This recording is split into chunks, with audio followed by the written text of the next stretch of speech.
بسم اللہ الرحمن الرحیم۔ السلام علیکم ورحمۃ اللہ وبرکاتہ۔ MNS انفارمیشن کے پیارے دوستو، امید ہے آپ خیریت سے ہوں گے۔ تمام تعریفیں اس اللہ جل جلالہ کے لیے ہیں جو دونوں جہانوں کا پالنے والا ہے، اور درود و سلام ہو جناب محمد صلی اللہ تعالی علیہ وسلم پر، اور ان کی آل اور اولاد پر، اور صحابہ کرام پر، تمام کے تمام پر۔ دوستو چلتے ہیں آپ آج کے وظیفے کی طرف۔ آج آپ لوگوں کے لیے وظیفہ لے کر آیا ہوں جو کہ بہت ہی مجرب اور بہت ہی آزمودہ وظیفہ ہے، لاجواب ہے۔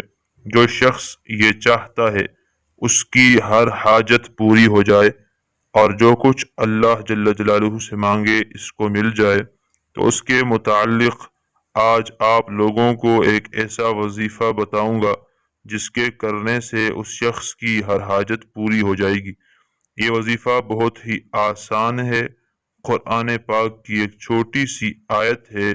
اس کو آپ نے عید الاضحیٰ یعنی بڑی عید والے دن پڑھنا ہے۔ سال میں ایک بار ہی موقع ملتا ہے، اس کو ہاتھ سے نہ جانے دیں۔ یہ آیت سورہ زمر 24ویں پارے کی 45 نمبر آیت ہے جو کہ آپ کے اسکرین پر نظر آ رہی ہے۔ اس آیت مبارکہ کو ٹھیک طرح سے پڑھنا ہے، اس میں کسی قسم کی تلفظ کی غلطی نہیں ہونی چاہیے۔ لہذا اس وظیفے کو ضرور عید والے دن کریں، اور انشاءاللہ پھر اللہ جل جلالہ سے دعا کریں تو ضرور آپ کی دعا کو قبول کریں گے اور آپ کی تمام حاجات پوری ہو جائیں گی۔ یہ صرف عید والے دن کا وظیفہ ہے، اور کم از کم یہ آیت مبارکہ 300 مرتبہ پڑھنی ہے، پھر اللہ تبارک و تعالی سے دعا مانگنی ہے۔ یقین کامل کے ساتھ کریں، انشاءاللہ ضرور پوری ہوگی۔ آیت آپ کی اسکرین پر آ رہی ہے، اس کو دیکھ لیجئے اور پڑھنے کا طریقہ بھی سیکھ لیجئے۔ اعوذ باللہ من الشیطان الرجیم، بسم اللہ الرحمن الرحیم۔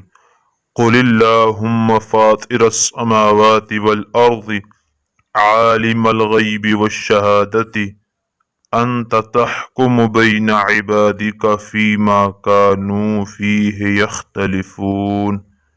یہ آیت مبارکہ ہے، ضرور پڑھیے، عمل کیجیے، اور خصوصاً جس چیز کا وظیفہ ضرورت ہو تو کمنٹ میں آپ بتا سکتے ہیں، اسی کے مطابق انشاءاللہ آپ کو وظیفہ بتایا جائے گا جو قرآن و حدیث سے ثابت شدہ ہوگا۔ اس طرح کی اسلامی معلوماتی ویڈیوز کے لیے اور اچھے مستند وظائف اور واقعات کے لیے ہمارے اس چینل کو ضرور سبسکرائب کریں۔ جزاک اللہ، السلام علیکم ورحمۃ اللہ وبرکاتہ۔